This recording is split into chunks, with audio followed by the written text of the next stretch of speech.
The upcoming Lovecraftian metroidvania, The Last Case of Benedict Fox, is coming out on April 27th. The PC demo is available until Monday, February 13th as part of Steam Next Fest. So if you haven't tried it yet and the game looks at all interesting to you, I'm giving you my permission to leave this video and go play it for yourself instead.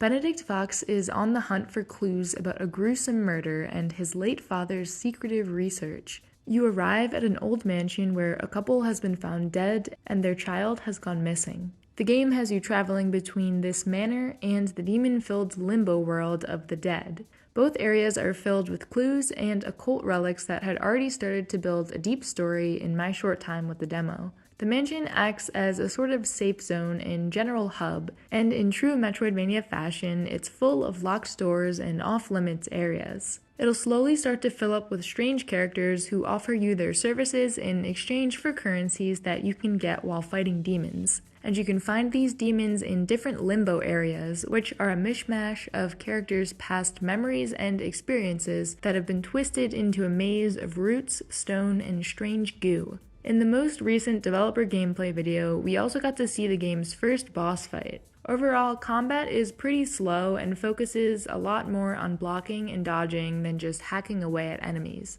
I'm not really the biggest combat person, so this was okay for me, but in the demo you also don't really have any skills yet, so upgrading Benedict should make these encounters more interesting and varied. And speaking of the upgrades, these are done through tattoos, which is a really cool way to kind of make them more tangible in the world. Harry Houdini also makes an appearance as sort of traveling salesman.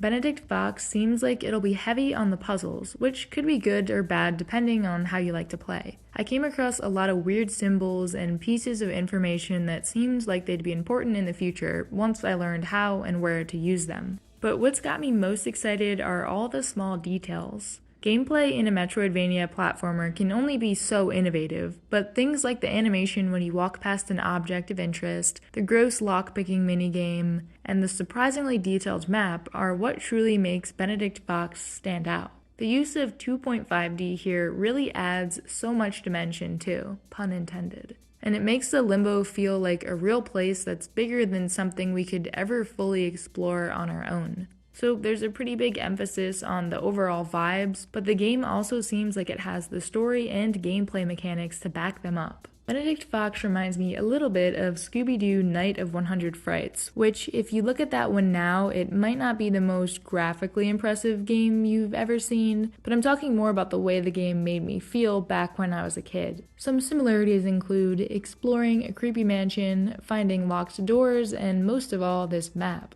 When I saw the swirly icon Benedict Fox uses for fast travel points, I immediately had to look up this Scooby-Doo game because I remember that it used a similar symbol. I wonder if they were inspired by this game at all. If they were, that's definitely a good thing. The Last Case of Benedict Fox is coming to Game Pass in April, so I'm really hoping this extra visibility helps put the developers at Plot Twist on the map as a team who has original ideas and is hopefully able to execute them too. And if you're looking for some more upcoming indie games to add to your wishlist, then check this out.